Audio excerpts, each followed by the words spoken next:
Hello friends.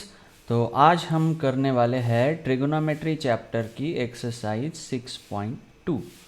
तो चलो बढ़ते हैं friends. Welcome in this session. Let's solve the first question.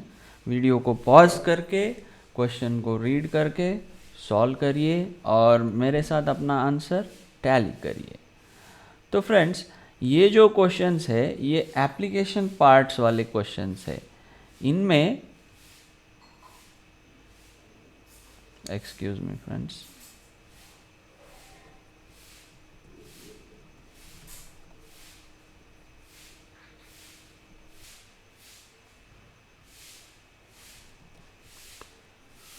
तो फ्रेंड्स देखिए first question. A person is standing at a distance of 80 metre from a church.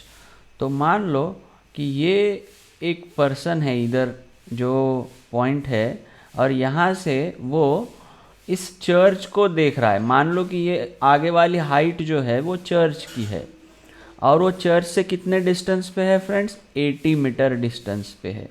इसका distance church से यहाँ पे जो व्यक्ति खड़ा है वो डिस्टेंस कितना है फ्रेंड्स? 80 मीटर है। ये यहाँ पे जो है एक व्यक्ति खड़ा है। A person is standing at a distance of 80 metre from a church looking at its top. और ये व्यक्ति इस टॉप को देख रहा है, चर्च के टॉप को देख रहा है। तो इस समय एंगल ऑफ एलिवेशन क्या बना है दोस्तों? ये है एंगल ऑफ एलिवेशन। कितना बना है? 45 डिग्रीज। तो यहाँ पे पूछा गया है find the height of the church. तो हमें इस हाइट के बारे में पता करना है।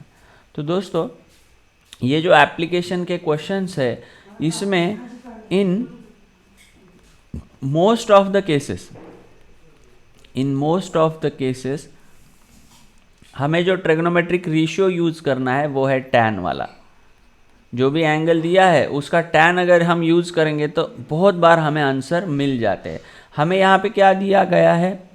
बगल वाली साइड्स, एंगल 45 डिग्री के बगल वाली साइड कितनी है? 80 मीटर। तो मैं अगर टैन 40 और ये हाइट मान लेता हूँ मैं, समझ लो x, तो टैन 45 क्या बनेगा? एंगल के आगे वाली बाजू डिवाइडेड बाय एंगल के बगल वाली बाजू। बगल वाली बाजू कितनी है? 80 मीटर। और tan 45 कितना होता है दोस्तों? sin 45 cos 45 दोनों भी 1/√2 है, तो tan 45 कितना होता है? 1। Therefore x by 80 metre is equal to 1। तो ये इस 80 को मैं इधर लेके आ जाऊंगा तो मुझे x की वैल्यू मिल जाएगी 80 मीटर। आसान था या नहीं? बस एक रेशियो यूज करना है हमें, बस एक रेशियो हमें यूज करना है और हमें आंसर मिल जाएगा। Answer is 80 metre. चलो ट्राई नेक्स्ट क्वेश्चन। पॉज करिए और रीड कर लीजिए।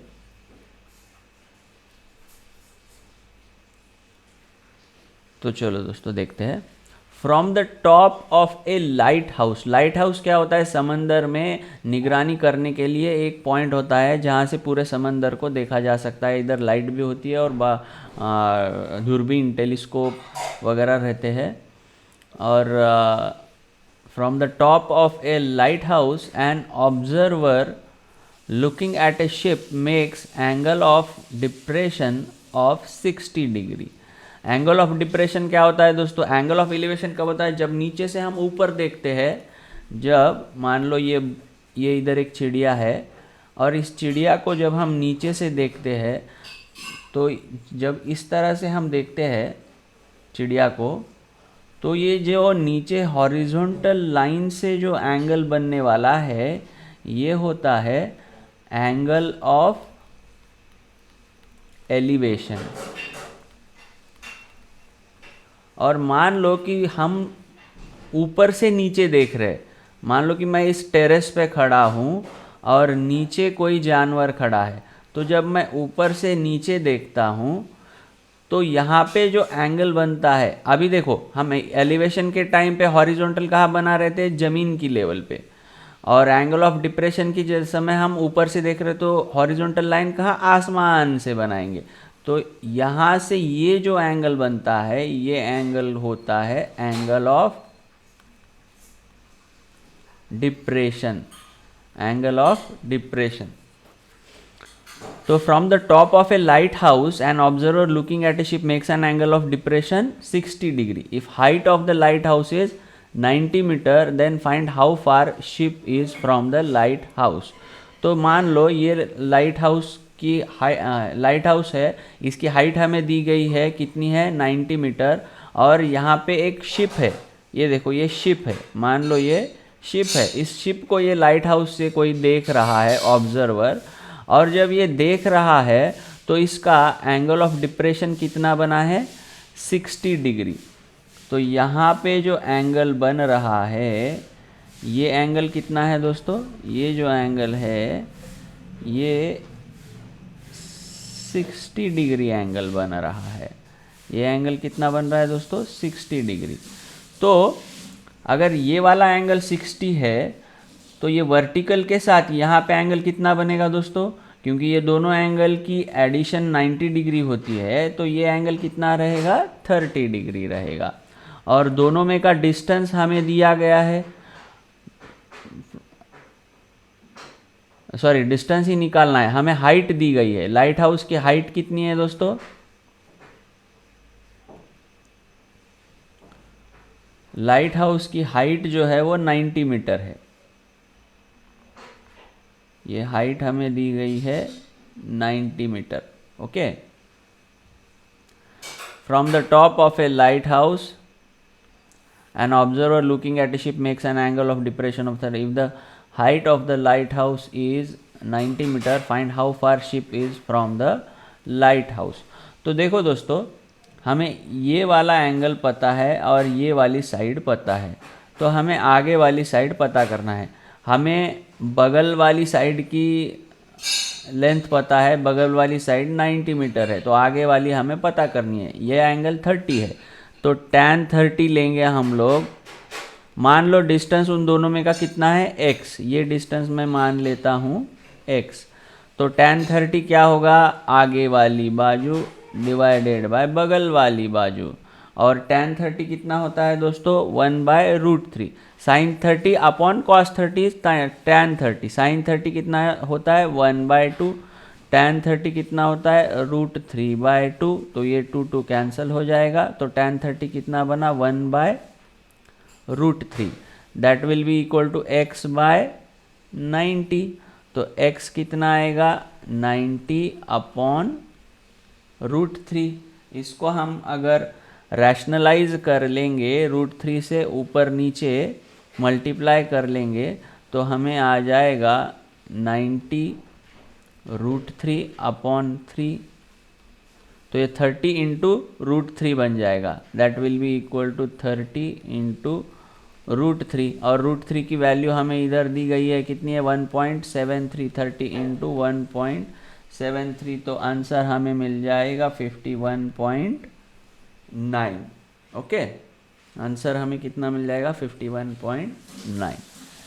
आई होप दिस इज क्लियर दोस्तों। हमें एंगल ऑफ डिप्रेशन पता है, एंगल ऑफ डिप्रेशन और एक साइड पता है, तो इससे हम tan का रेशियो यूज़ करके हम इसे सॉल्व कर सकते हैं। तो फ्रेंड्स, ये जो प्रॉब्लम्स होते हैं इसमें मेन की किधर है, प्रेजेंटेशन ऑफ द डेटा। हम कितने अच्छे से डेटा को प्रेजेंट करते हैं उतना इजीली हमें आंसर मिल जाएगा। तो सबसे की इसमें क्या है, प्रॉपर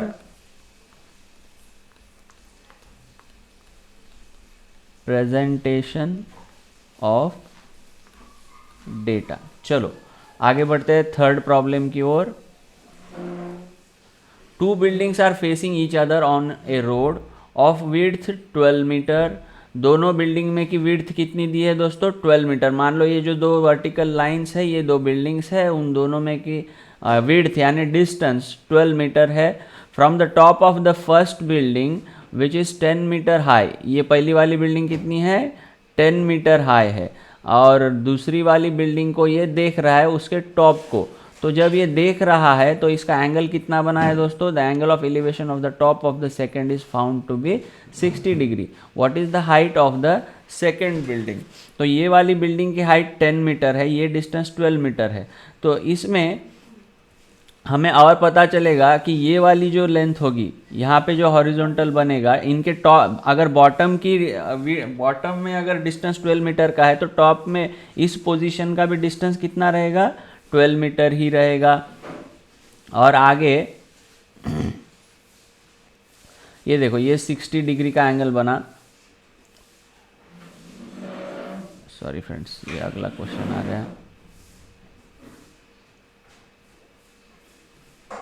ठीक है, तो यहाँ से ये छोटी वाली बिल्डिंग की हाइट 10 मीटर है, तो यहाँ से यहाँ तक की हाइट भी कितनी होगी दोस्तों?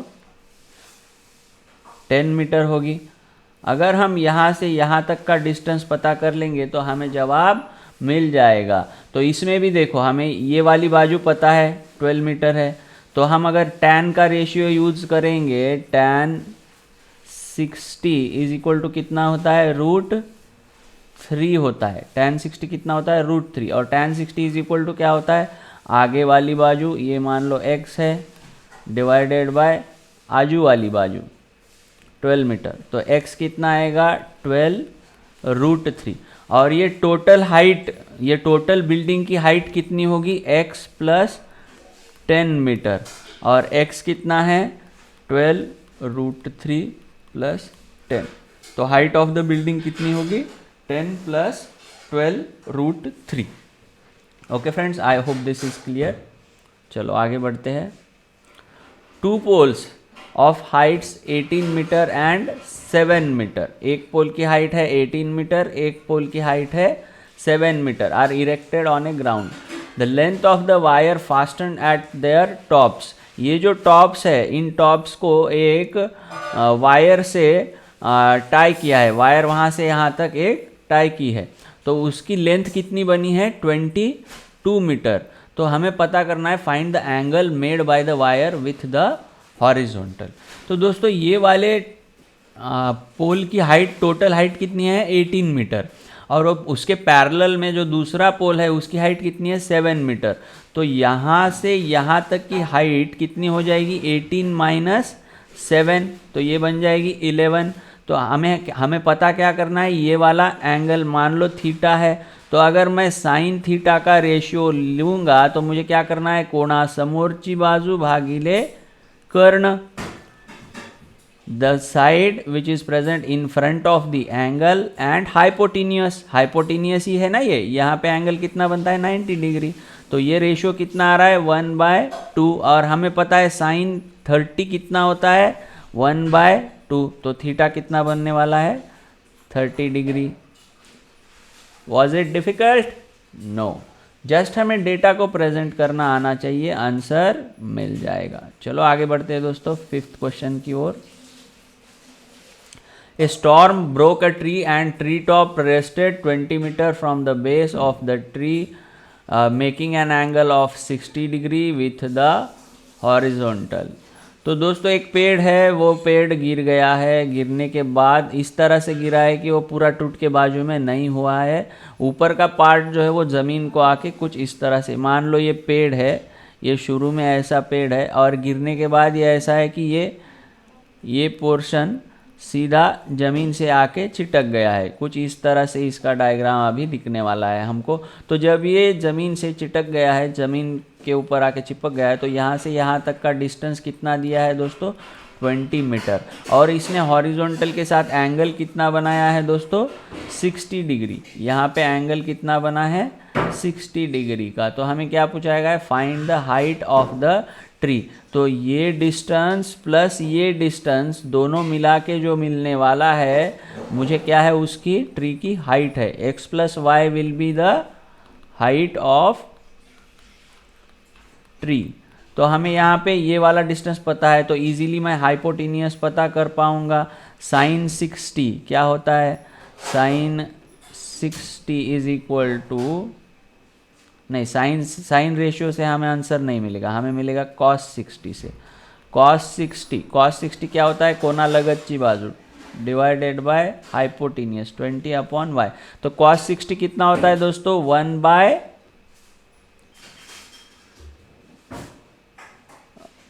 होता है, नहीं sine 30 1/2 sine 60 √3/2 cos 30 √3/2 cos 60 1/2 right.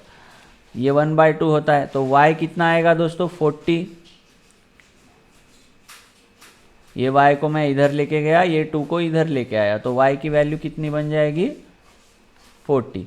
y पता है, ये पता है, मैं पाइथागोरस थ्योरम यूज करके x की वैल्यू पता कर पाऊंगा कैसे। y² will be equal to x² plus 20²। तो y² y की वैल्यू हमें मिल चुकी है 40², तो ये बनेगा 1600 और x² प्लस 400, तो x कितना बनेगा, ये आया 1200। तो दोस्तों x की वैल्यू देखिए कितनी बनेगी। अगर मैं 1200 को कुछ इस तरह से लिख दूँ 400 × 3 और ये स्क्वायर रूट ले लूँ इधर x का, तो मुझे कितना मिल जाएगा 20√3। तो x की वैल्यू कितनी है दोस्तों, x की वैल्यू है 20√3 और y की वैल्यू कितनी है 40। तो हमारा आंसर क्या आएगा 20√3 plus 40 metre. Okay, I hope this is clear. चलो आगे बढ़ते हैं दोस्तों।